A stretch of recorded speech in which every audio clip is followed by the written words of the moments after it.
Hey, everybody. It's been a while. So, I figured that, I haven't gone live in a long time, and I just really kind of want to get back onto the YouTube horse again. So, here I am. Let me see. Let me adjust my settings real quick, make sure I can see the chat just a little bit more. And I want to say thank you to all of you that are my members and my friends who returning and saying hello. And if you're new, you're very welcome to come in and say hello, or if you just want to sit back and relax and everything like that, and just kind of just listen. And that's me. I'm a listener. Like, I will sit back and I will listen. Hi, Barbara. How you doing, chick? So I have had an interesting life lately. For me, it's interesting. Like, I really don't have that interesting of a life, but it's been interesting for me. That's just like just a lot of things happening.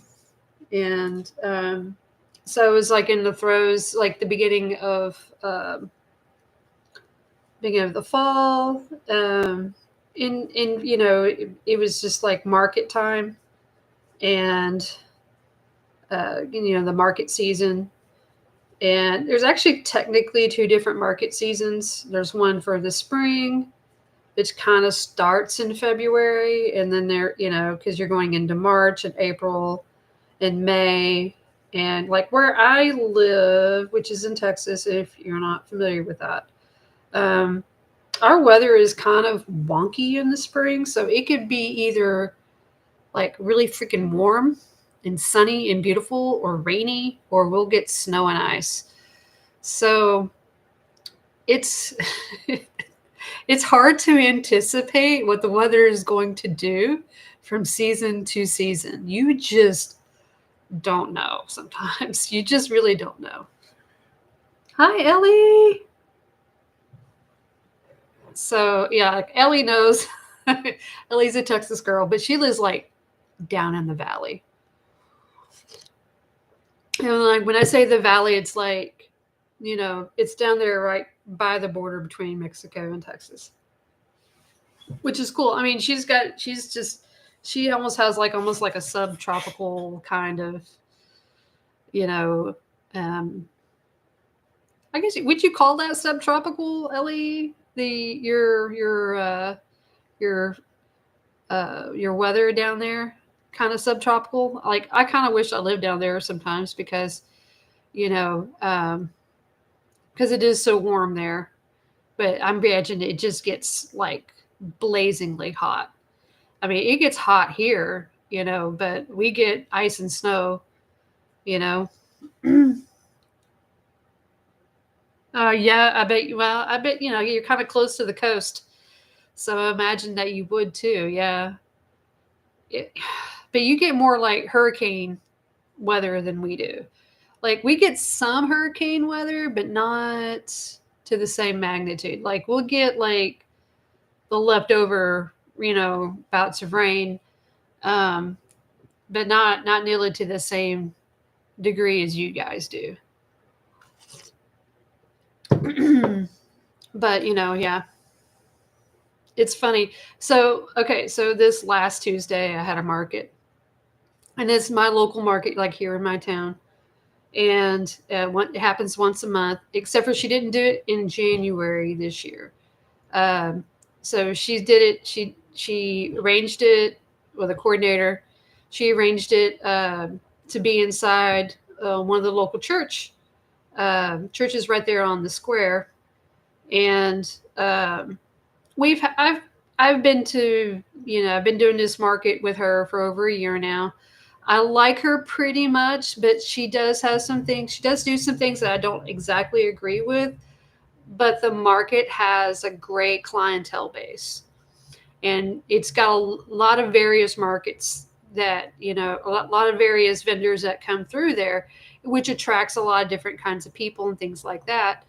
And when you're planning out a market, you're not sure what the weather is going to be like. You really don't. You assume it's going to be a certain way, but it's not always that way. So, in assumption that, February was going to be snowy and cold and yucky.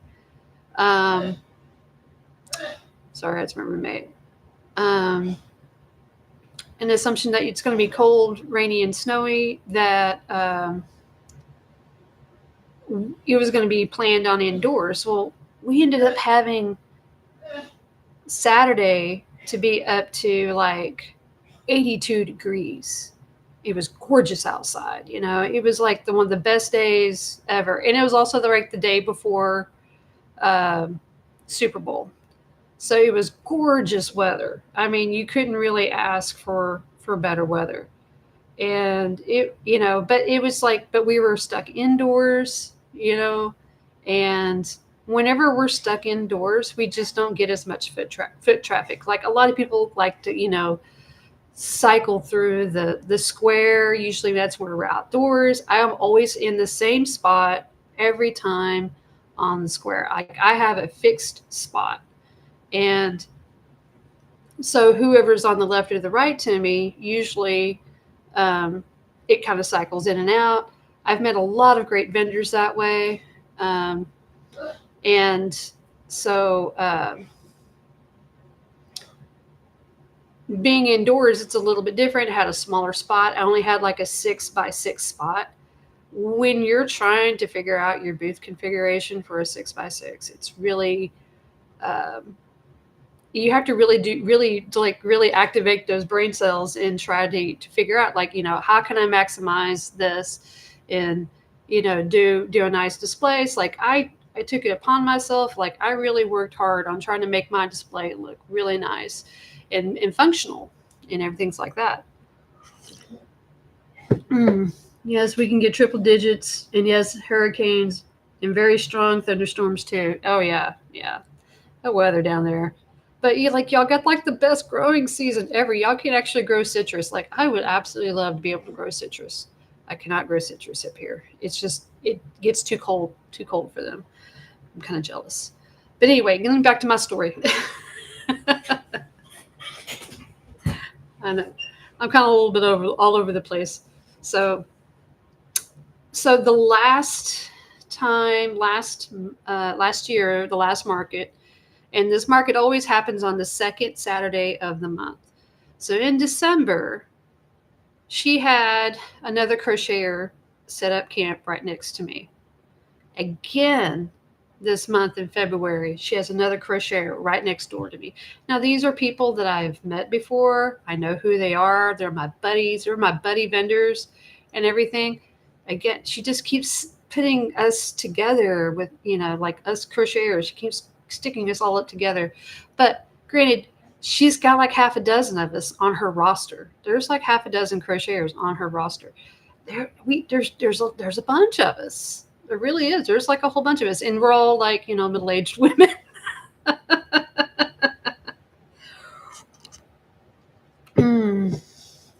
So I'm just like, really? You have to put us next to each other. But it was fine because it's like, I can tell somebody like, hey, I'm going to run to the restroom. You keep an eye out, and then I will talk crochet with these other crocheters and things like that. And it's fine. And it's fun. And, and also granted that it was such a smaller space, I didn't have to pay as much for, for the booth fee, which is fine. But honestly, I didn't even make $100. And I was just like, I really didn't make that much of a profit. It just was really, really slow. But while I had a good time, I'm not saying that I had a bad time. It just wasn't profitable. And sometimes I'm wondering, like, is it worth it, my time to do that indoor market with her? And like last year, she did it twice indoors. She had one in February again. And I actually did really decently last year in February. and it was, and I remember the weather that day, and I remember, like, because I remember that I was excited about it. I was making some themed items for Valentine's and things like that, and I sold some things, and I actually had a really good, um, day. I probably made like $150 or something like that, and to me that was good. Granted, for this, the limited space and etc. It was like I was turning some bucks. This time it was like almost nothing. It just, ugh. It gets a little daunting sometimes because you just don't know how a market's going to be sometimes. It's frustrating. And trying to figure out what market is best for you, what type of market. And so I'm starting to get to that point where I'm going to start looking for more spring and summer markets. And also last year, I learned that I think it is best not to have a market on the last weekend of the month, because I did that this last year. So at this time last year, I think it was in January, I signed up for a market for the end of June. It was like the last weekend of June. And I'm sitting there thinking, oh my gosh, it's perfect because it's going to be indoors. It's going to be hot outside. I don't want to sweat you know, my butt off. I just didn't want to be out in the heat or anything like that. And I was also thinking of my mom, who does markets with me. So I'm thinking like, oh, this is great. And I spent a lot of money on this booth set, this booth, inside of like this convention center and everything. And I hardly sold anything. And I think what it was just like, and nothing against older people, but it's like, it looked like the bus from the nursing home pulled up and let everybody off. And they were just walking around looking at stuff, and they weren't really buying anything. And I hardly sold anything at all whatsoever that day. And I think also part of it is that it was the last weekend of the month, and everybody, uh, nobody had any money to spend because they're saving up, or money for their rent, mortgage, their house payment, whatever, or they didn't have any money for from Social Security or disability or anything like that. So, and that's where I fall into. I fall into the disability bracket, because I'm legally blind. And so that's another thing. I'm actually making less money this year, because I took some more money out of my check per month, even though I just got a raise. And they're like, oh no, we're gonna take Medicare Part B out. And I'm like, I didn't. What? It's like, now I'm paying for Medicare, and I'm just like, and I was griping about it, and my mom's like, well, at least you got full coverage. And I was like, well, yeah, but I got streaming services I got to pay for, subscriptions I got to pay for. And I had to put a couple on hold. Like, I had to put them on, I didn't cancel them, but I like I said, I put them on hold. Like, what's that word? Oh, geez. When you go on vacation, suspended. I've suspended them. There you go. So I suspended a couple of my streaming services or subscriptions and things like that. And, and some things I just wasn't really using, because I go through cycles where I will watch one streaming service more than another, and just when I put this one I put it on Hulu on, I suspended it, and I had Disney and Hulu, and I suspended those. And just as soon as I suspended those, then I got a thing that come across my feed saying that they're going to redo. I mean, they're about to release Handmaid's Tale again. I was like, What? Are you kidding me? I just suspended that. But I've got a group of friends in mind. We like to get together and we'll watch Handmaid's Tale together. So this is a great opportunity for us to get together and watch it together as a group, as a group of friends. So that's kind of our thing. And so yeah. Second at work, because sometimes the first Saturday is not that good. And I was sitting there thinking about the first Saturday. So I was sitting there thinking, like, okay, so maybe, if I try to do markets in the first 3 weeks of doing markets, and I was sitting there thinking about that, and just kind of staying away from like the fourth weekend.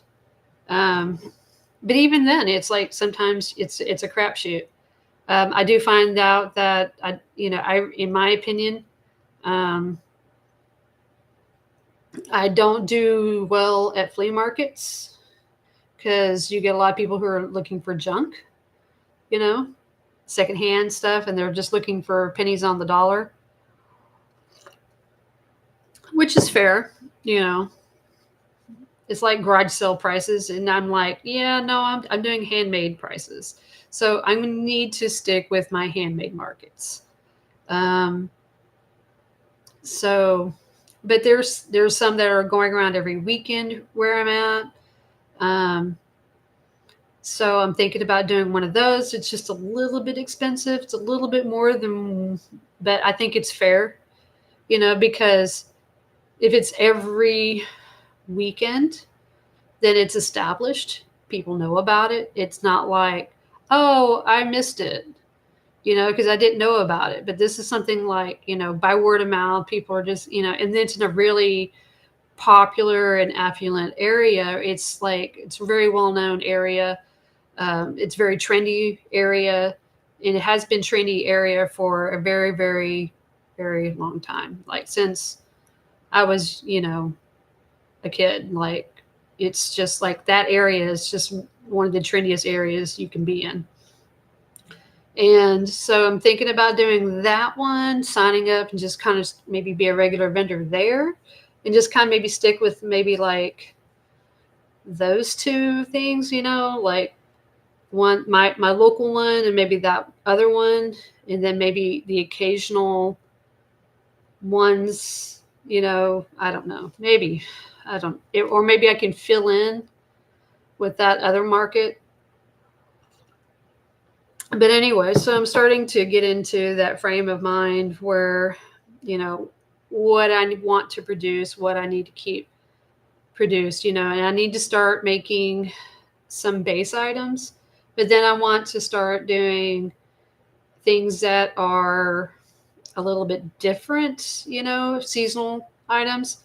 So I did have a lady come up to me and she was like looking for flamingos, and I was like, oh no, I don't have a flamingo or anything like that, And I was sitting there thinking about it, and she walked away real quick, and I didn't even think about it, but I should have told her. I was like, flamingos are very seasonal. They are a reflection of summertime, and but and then I had another person walk up, and they're like, do you have ducks? And I usually always have some kind of duck. Excuse me, I didn't have a duck. I didn't have any ducks whatsoever. I had like the little mini mallards, but I didn't have, from my little claw machine, but I didn't have any ducks. And I need to have a duck all the time. I need to have, some of those base items that, all the time. And I didn't even I haven't sold any octopi in a while. But the chickens and the ducks, apparently farm animals are popular still. And the last couple of markets, I haven't sold any cows either. So I'm just kind of like, interesting. But, again, it's just like the last couple markets have been different. Though during December, though, the first time I did the Christmas on the Square, and it was like the tree lighting and everything. I did wonderful that that market right there. That was great. I want to do that again. And then there's also another event that my small city is known for, and it's for their Fourth of July market. And last year I didn't do it because it's a night market, and I'm sitting there thinking, oh my God, it's going to be hot, hot, hot. I'm going to be sweating my butt off, you know. And though what I need to do, I just need to suck it up and just do that market because it's supposed to be a really good market. Like, because that event attracts a whole boatload of people. There's going to be like fireworks. They have a carnival, all kinds of things going on. So it's an established event, and so I think I'm going to sign up for that one. Um, and that one's it's going to be July, and it's going to be freaking hot. It's going to be hot. We could very well have a heat wave going on at that moment, and it could be 116 degrees, but by golly, you know what? I'll try to get myself acclimated to the heat. And the best way to be acclimated to the heat is just be out in it, every day. So there would be no excuse for me to go outside and go do some exercising, just be acclimated to the heat and just get used to it. And, so that's just going to have to be the best thing. And there's little tricks to help keep you cool and things like that. You can have like the little wet towels. You can maybe potentially have fans blowing and things like that, and have the air circulation, things like that. Or you can even have a portable AC or swamp cooler. That would be, or you can even build a swamp cooler, and just put ice in it. That'd be it's not a bad idea. Especially if you got those styrofoam ones.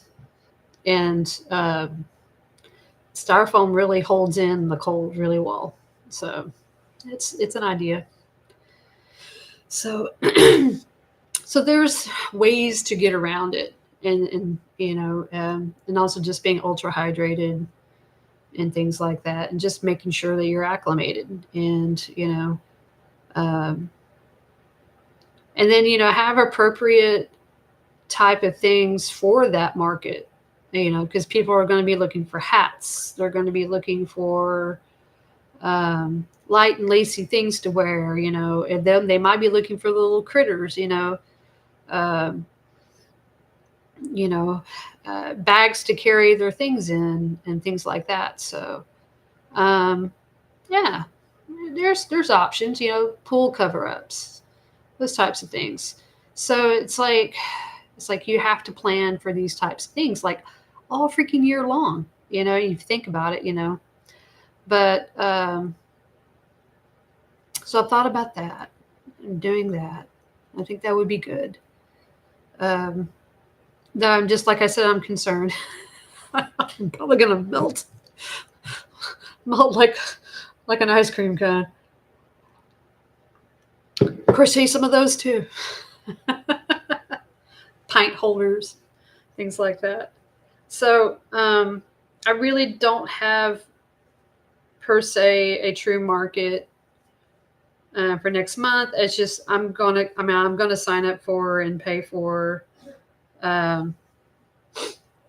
the March market for my local one, and I think which is going to be great because Easter is late this year, and it's going to be the day after my birthday. And so that's cool because my birthday will land on Easter every so often. And it's like the same weekend. So I'm like, yeah.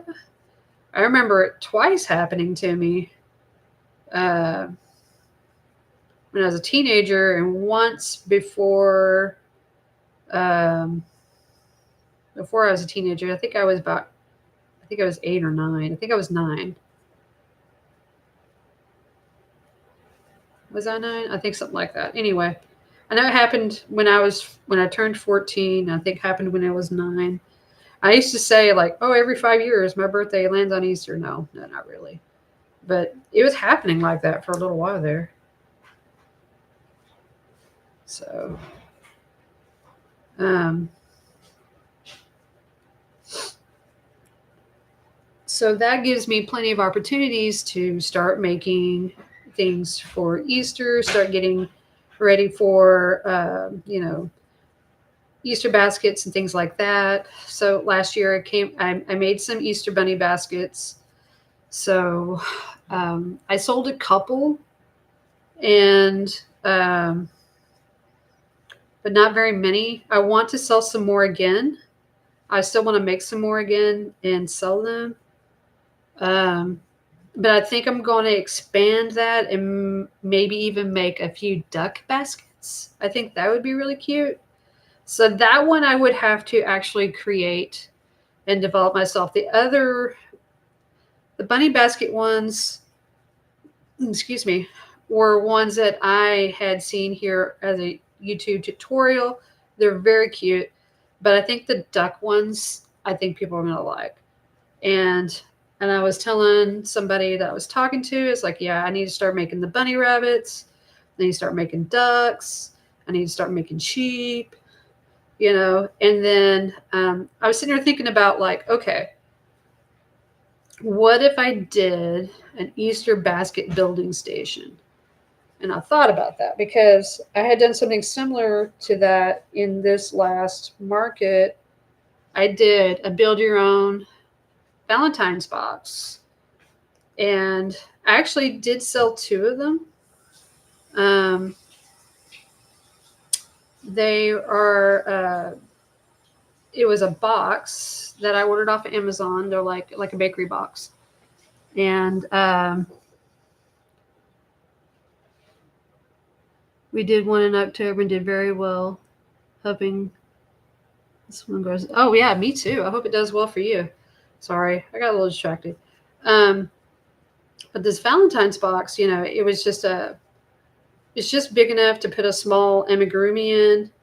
But I was, cute little boxes, and they had tissue paper in them. I had purchased Valentine's off of Amazon. And I was actually selling all these things a la carte as well, but also selling them as a combo. And then they got 6 pieces of candy. And I just went to like Sam's Club and bought like the fun size candies and things like that. And because it was indoors and it was cooler, I had chocolate. But if I'm going to do this, Easter basket thing, I'm not going to have any kind of chocolate, because last year I had some chocolate things and it all melted. Like, even though it wasn't hot outside, to us it wasn't hot. If it's like 80 degrees, that's not hot. Okay, some people are like, oh my God, that's hot. No, it's not hot. We know what hot is, but yeah, chocolate's going to melt. And so I'm thinking, like, okay, what kind of candies would I include? Definitely have to have jelly beans. That's kind of a standard. It's kind of an Easter standard. You have to have jelly beans for Easter. Like, I can maybe get away with M&Ms, maybe, because they don't melt the same way that, like, say, like a candy bar would, or a chocolate bunny, or anything like that. Lollipops, Skittles, those types of things, like, fruit flavored candies, maybe some Peeps or something. But I would have to do like some individually wrapped Peeps. I don't know if they make those. I know that they sell them in the smaller packs, but I don't know if they sell them individually wrapped. But nothing chocolate covered or anything like that. So you would have to be really be mindful about what types of things that you want in that basket, and then, they can get, like, the basket, they can get some grass, you can put some, candies in it, and then like a stuffed animal, so whichever ones that you have for sale at that moment. I think that would be a really cute thing. So I don't know, we'll see. But oh yeah, I was describing that Valentine's box. I got derailed. So that Valentine's box was just a smallish type box. And I had made a bunch of axolotls and I made some of these little kitty cats. And I already had some stuff that would be able to fit in the boxes. They weren't really that big. But they were big enough to at least put, like a smallish size amigurumi in it. Not a mini, but a small one. And what else did I make? I made some hippos. I made some elephants. I found this really cute elephant pattern. I really like it. It's a smaller elephant. It's super cute. I've been looking for a really nice looking elephant pattern, a small one that's quick and easy to make. And this one's really cute, and I really like it more than the one that I was making in the past. The one I made in the past was one that was from Instagram, and it's a popular little pattern, and it works up really, really quick. But I just don't like how they look as much. So these other ones that I made, they're really just super cute, and I think it's a little easier to make in its own weird way because the ears on the other one are kind of they're just a little bit different to make, like you crochet them onto it, and this new one is like you make the ears first and then you crochet the ears into it. And I think that makes a difference, and the ears are a little bit smaller, and because they're smaller they kind of look like mouse ears, but then I just kind of tack them back with the tails of the, because it's a round, and so I just kind of tack it back. So that the ears kind of sit a little bit flush against the head, but they're pretty cute. It's a cute little elephant pattern. Hi, Zach. How are you? Let's see. Okay, so it is the mini elephant. I think she calls it a mini elephant, or she calls it a no-sew elephant. I think she calls it a no-sew elephant if you're into no-sew. So I mainly try to do no-sew because it's just like, it's quicker for me. I mean, it's not that I won't do a sewed pattern, and I've done, but it's like if I can make it no-sew, because and there's a trick to no-sew. Like not everybody, like especially with like tension and everything, not everything lines up. So sometimes even from one elephant to the next, and it's the same, I haven't changed up the way that it is, my tension could be off, even just slightly, So I have to sometimes finagle it and, figure out where I'm going to put this increase and where I'm going to put that decrease, or where I'm going to put this puff stitch for the legs and things like that. But it's the No-Sew Elephant by My Universe. And that's the channel's name, is My Universe. So she's a lovely young lady. You can tell she's really talented, super cute little elephant. It worked out really well for me. I really like it. I tried a handful of little mini elephants to figure out which one I would like. So, okay.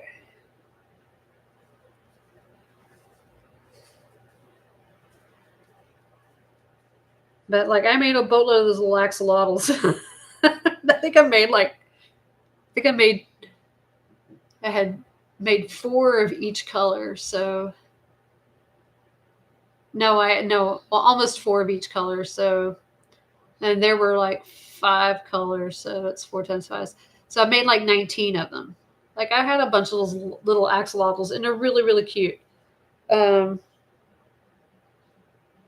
And I think are they the Sweet Softies axolotls that I was doing? I want to say yes.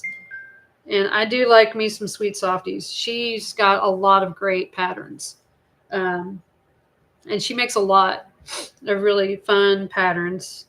And they're easy to, like the octopus that I make from her is a good little octopus. And I like the octopi to have their own separate tentacles instead of doing the little wavy edging.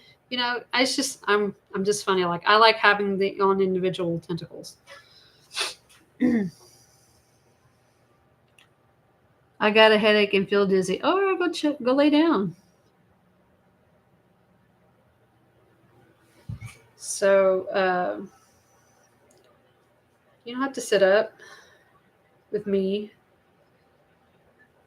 Could it be that you've got like a front coming through and it's making you have like some allergies or something like that? That's how I was on Sunday. Like we had that front coming through, and on Sunday I was sneezing like every 20 minutes.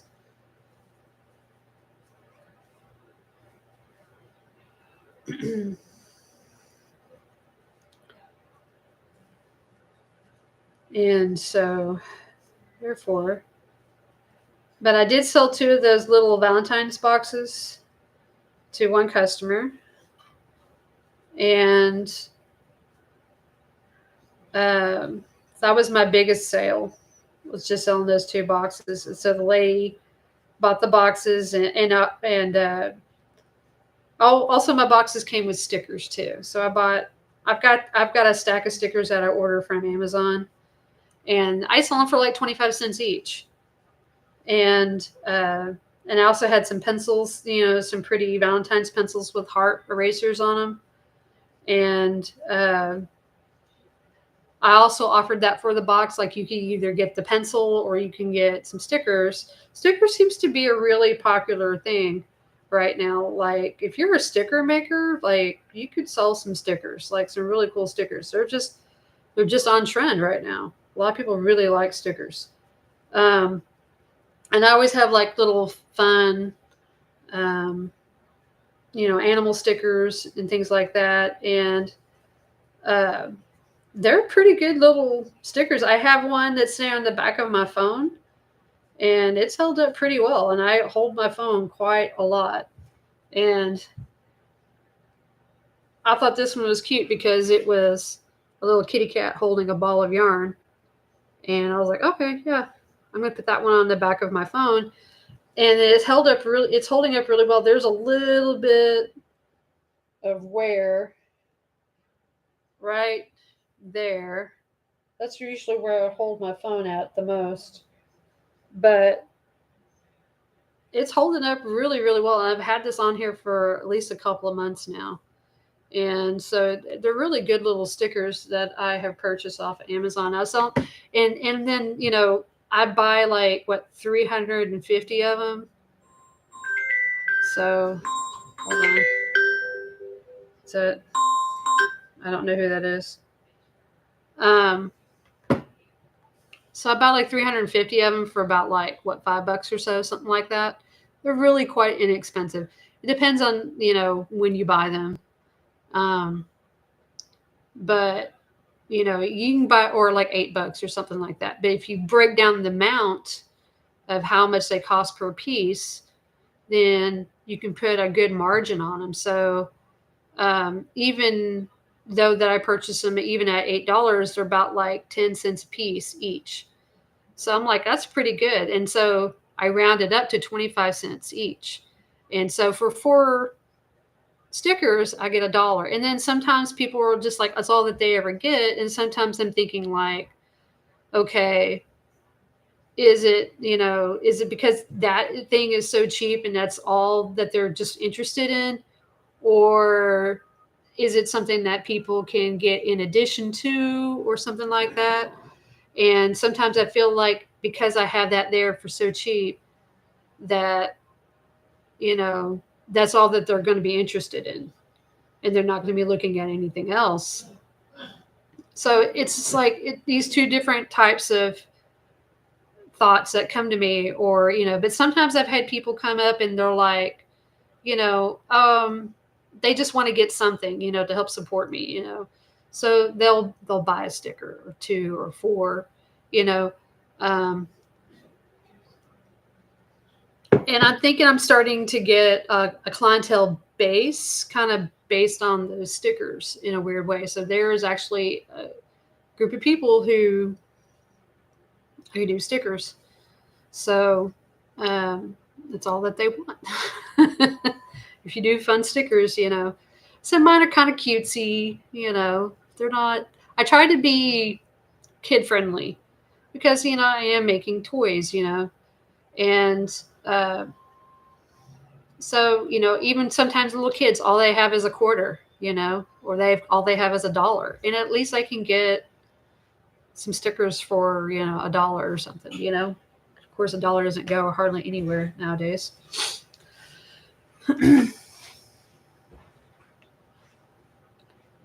Hi, Lydia. Oh no, I haven't been on for a long time. Excuse me. So anyway, so sometimes I'm kind of I'm wondering like if the stickers are a good decision, but I seem to have a positive response from the stickers, and I even bought some sticker sheets, which were these. They're stickers that you can design your own character with. So they have all the it's like a character blank, but they have no facial expressions. So you can take the different eyes and make them any way you want, or the different kind of mouths, and so you can give them different expressions and things like that. So when I was a little kid, I remember going down to a gift shop, and they had they would have like these rolls of stickers, and they had this one sticker sheet that had like these teddy bears on it, and you can dress up your teddy bears like paper dolls. Okay. And so they had like little shoes you can stick on there. They had little dresses. So you can customize your sticker teddy bears, things like that. I loved those. Like I went several times to that gift shop just so I can buy those. And I think I probably bought them for like $1 or something like that back. And we're talking like mid 80s. Okay. And at that time, I lived in a small town, and like I could walk all the way down to the gift shop, which was probably like a mile away, which you're thinking like, at 6 and 7 years old, like I was all over that town, but like nobody bat an eye, it was, I did not know that I was just, me and the kids in my family, we were all over that town. We walked along all over the place, and like now I couldn't even fathom the idea of my kid going outside in the front yard by themselves. It's different now. It's not the same idea. Like we were able to go to the public pool and be there all day. When I was like 7, 8 years old, we were there all day by ourselves with just a group of us kids and no adults. We pack a lunch in the cooler, and so that's just what we did. We'd sit there and we'd play at the public pool, and it was just something that we did. There was no problem. And we would go roller skating by ourselves. And of course, the roller skating rink was a little bit more locked down. You couldn't go in and out willy nilly. You paid to go in. You kind of were there, until grown-ups came and got you. So it was just different then. So so Ellie, do you sell stickers too? Do you like make and sell stickers, or I just order mine online?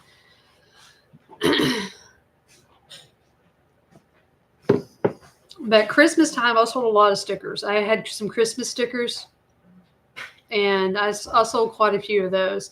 And I think people really liked them because they were good stocking stuffers and things like that. But I always sell stickers at markets. Sometimes it's just all people will get. And it's just fine. It's just something inexpensive. Most people have $1 in their pocket. So I would like to get to the point where I'm making my own stickers. Um, but I need to have a printer that is sticker capable, and there's only certain printers that are. Um, I have a friend of mine. I need to have him show me how to do the stickers because he does them. He does his own stickers, and his stickers are really cool. But you know, his is more like, um, you know, adult themed, not like, you know, like pornographic or anything, but you know what I'm talking about. You know, just grown up stuff. Um, you know, mine I want to be a little bit more lighthearted, a little bit more kitschy, not, you know, nothing too edgy, you know, but I would love to make some of my own stickers and design some of my own stickers. Like I can totally get on Canva and just go to town.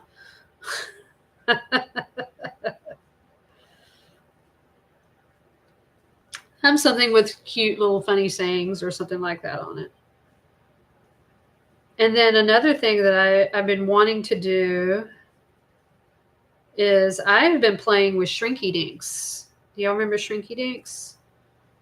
The shrink plastic things, and making shrink plastic charms and little tags for my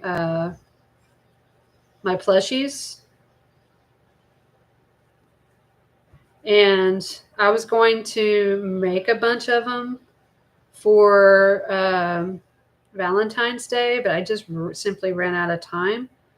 And the reason why I ran out of time is because I had a friend of mine move into my house on not Valentine's Day, but on New Year's, on New Year's Day, New Year's Eve, and she had a stroke uh, back in October. It was not like a bad stroke; it was like a mini stroke, but it was enough to where it caused to where she had some brain damage, and she couldn't read, and it was affecting to where she couldn't work, you know. So she had, you know, she had to give up her apartment because she couldn't afford to keep it. So I had a spare room, and she moved into my spare room. Now, my spare room was my yarn room. Okay. So in my house, I've got 3 bedrooms. I got the master bedroom, and I got 2 smaller rooms. Okay. So the smallest room is the one in the middle. Okay. Now, when I first bought my house, I moved into the master bedroom. And then my roommate comes to me. He's like, all right, I've got too much stuff. Okay. I need the master bedroom. And I'm like, really? He's like, yeah. And I was like, because he's, you know, planning on doing some indoor gardening and things like that, and you know, in his room and everything. And so he's had a lot of gardening stuff, and he was storing it in his bedroom and stuff like that. And granted, he's got a lot of stuff now. Since I have moved into my house, I didn't need to have a yarn room, but by the time, you know, 5 years later, I need a yarn room now because I had purchased so much yarn since the time I had, you know, purchased my house. I haven't bought a lot of yarn in the last year because I'm just like, you know, having to organize it and things like that. I'm like, oh my gosh, I have so much and I don't need to buy anymore. And so I had to give up my yarn room. And because of that, my roommate's like, here, I will give you the master bedroom back, so because it's the bigger room. And I was like, really? And he's like, yeah.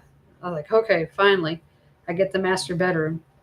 And uh, so I had to take everything out of my bedroom, which was already kind of full, and the yarn room, and combine them together. And it's still an unorganized mess, just so I can move my friend in. and help her out. Now, just this last week, she finally got moved into and accepted to a rehab facility, but she's only there temporarily. So she's not here right now, but she will be back. Okay. But we're going to get her into where she can function on her own again, to where maybe she could potentially get a job again, because, this stroke really just kind of whacked her, and hope, or maybe we can help her, to where she can, be on her own again. But like ever since like Christmas, it's just been, preparing for her to move in, and then having her move in. And then I wouldn't say necessarily I'm taking care of her, but in a weird way I am. And it's just having an extra person to keep an eye on, make sure she's comfortable. Because again, she's still a guest in my home. And, trying to make it less stressful on her. She's going through this transition. I'm just trying to be kind and nice to her. But it's been really stressful on me. And so, right before this last market, I've just been, for a solid week, it was wake up, start crocheting, crochet till my hand feels like it's going to fall off, eat some dinner, crochet some more. Actually, I barely even cooked that week. And it is, I've been cooking almost all the meals now. And I did hardly cook last week, trying to get ready for this market. And just really, it's just been, I was like making all kinds of things as fast as I could, because I was like so behind. But it's like, I was going through some stuff. I was going through a block, I was going through I was just stressing out a little bit, and I felt like I was all over the place mentally and emotionally, and dealing with all of this. And, and just making sure that everything is just right. So a lot of things that I really wanted to make happen for this market didn't happen. But honestly, I don't think it would have made a difference, because the market was crap. I made hardly any money, and I was next to another crocheter, and it wasn't the crocheter's fault. I was just like, really, come on, And this is like 2 times in a row that she has done that, and I'm just like, stop it, lady. But oh well. I'm happy to be at her market. Her market is inexpensive. For me, it's inexpensive. I pay $65 for it. She has not gone up on her prices yet. So, but I am going up on my prices. I actually gave myself a dollar raise. So, and also, I'm going to keep my prices until I buy more yarn and I see that it's more expensive because of the tariffs and things like that. I'm not going to raise my price on the material part side of things, but I am going to raise my prices on my hourly wage. So that's going to have to be, that's just going to have to be the way things are. So if I am getting a little low on the chenille yarn, I'm probably going to have to go and buy some soon. But right now, I'm just trying to work through with what I have, and hoping that, the price of yarn isn't going to go up. Now, with the whole Joann's thing, I'm really frustrated now. Doing good. Okay. So, like this whole Joann's thing. Okay. If you've followed me in the past, you've heard me spout some like blah, blah, blah, blah, blah. Joann's, blah, blah, blah, blah, blah. Yuck, yuck, yuck. Joann's, because like my problem with Joann's is that every time I would go in, and it depended on the store because not all stores were created equal. I have 3 that are close to me, or there used to be 3 that were close to me. We had one over here in Mesquite, and that's one of the ones that had the real pretty yarn wall with all the Red Heart yarn, which I don't use. I don't use Red Heart, but they had all the Red Heart yarn on this wall, and it had the real pretty, you know, diagonal diamonds wall, and storage diamonds and things like that. And it was like really pretty, but I would go in there and I would go look for chenille yarn, and they had like hardly any chenille yarn. Like, I would go in there and they would have some colors, but it would just be a limited amount, and I'm just like, this is frustrating. And they had very limited amount on, the Bernat velvet, which I've started to use a lot of at that point because it's very durable. Like for a velvet yarn, it's very durable. I really like using it. It's a little thinner than the blanket, but in comparison to other velvety yarns that are real similar to that, which is, like Parfait Chunky, Premier Parfait Chunky. It's an okay yarn in my opinion. I know it's a highly popular yarn. A lot of people like to use it, but it always falls apart on me. Like it always flakes apart. It always sheds. And sometimes when I'm working with it, and if I have to frog something, like I skipped a stitch or, it doesn't have really good integrity. And when I go to Michael's, and I'm the same way with Michael's and the Joann's, it's like, Michael's blah, blah, blah, blah, nasty, nasty, nasty, because they just don't have a good variety. Their yarn department sucks. It's just like when I go in there and I'm looking for something, they have a whole lot of what I'm not looking for. Mm-hmm. They have a whole lot of other things. They don't have a whole lot of the chenille and the different varieties of colors and things like that. And my problem with Joann's too is like they would have something on sale. I would try to buy that thing that's on sale according to the sign that's hanging up inside the store. And more often than not, I would take it up to the front and it would be the wrong price. Like they're like, well, this is not the right price. And I'm just like, well, this was supposed to be on sale. As per your sign did not give specifics. It said, all Bernat yarn. This is Bernat yarn. I'm buying this. And it's supposed to be like buy one, get one half off or something like that. And they wouldn't honor it. And I'm just like, really? We talk to your manager. Come on. Hate doing that crap. But, it's just like, really? Come on, folks. Get your crap together.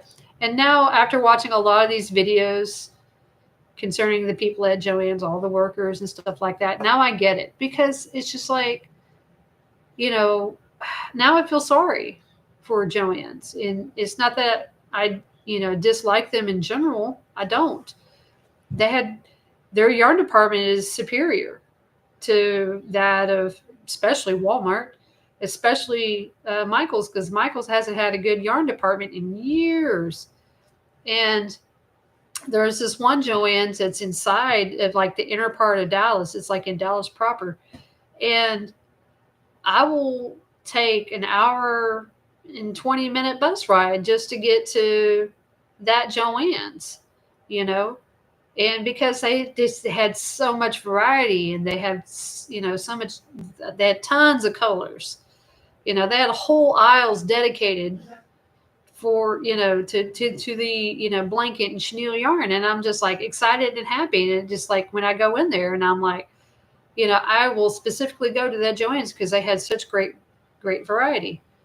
And I could always count on them for having everything that I needed. And now that they're closing, I'm just like, really? I just started getting to the point where I really like going to Joann's. And yeah, it's frustrating. It's so frustrating. Because like with yarn, you got to feel it, you got to touch it, you got to look at it with your eyes, you got to judge like is this going to be good for what I want, you know. Um, so now everything that I am going to start using, I'm just going to have to order it online and just kind of wait and see, and see if I like it. But I do like that Premier Chenille Basics. That is almost just like Bernat Blanket. Now, I have not worked with Posh that much, which is the Posh yarn from Joann's. I don't know where that's going to go anymore because it's, it's an exclusive Joann's yarn. I've bought one skein to try it, and it's a little bit fluffier than Bernat Blanket, but it's that same polyester texture. And so things are a little bit bigger and a little bit fluffier with that one. And the reason why I like the Bernat Blanket texture yarn is because it's really durable, it's washable, it's really kid friendly. Like if you want to, you can throw that thing into the washing machine. Say your kid got sick, threw up on it, you can throw that sucker in the washing machine. It's probably going to hold up. I would suggest putting it in the dryer, but at least put it in the washing machine inside of a pillowcase, and you know, you're probably going to be okay. Um, those, but it just works up really good. And there's like a boatload of colors. And then whatever colors that I can't find of the Bernat Blanket, usually I can find it inside of the Premier Chenille Basics. And and they have a pretty good color line for that, like some good basic colors. Because for a while there, I couldn't find brown. I had the hardest time finding brown in Bernat Blanket. They just didn't have a true, like they didn't have a chocolate brown. And at the time, with the things that were trending that I was looking for brown for, was right about Christmas time. And like people were making like the gingerbread men, and they were making, little Christmas mousse or something like that. And I could not find a brown. And I was like, really? I can't find a brown, And then when you go to look online and you want to order a brown, it's all out. And it's just like, really? Come on. There was just no brown anywhere. Have the hardest time finding brown. So anyway. All right, guys, it has been like an hour. I'm going to go ahead and get off. I hope to be able to sit and chat and crochet with you guys and let y'all know what the hell is going on. My opinions, my life story, my adventures in the crochet crafting world. But it's good seeing y'all again. And I hope that, you guys will come back and visit with me again. So I'm not sure how this is going to play out, but I'm planning to, I'm wanting to get back onto this YouTube horse. So anyway, I hope you guys have a great day, and I will see or talk to y'all later. Okay. All right. Bye-bye. Ta-ta for now.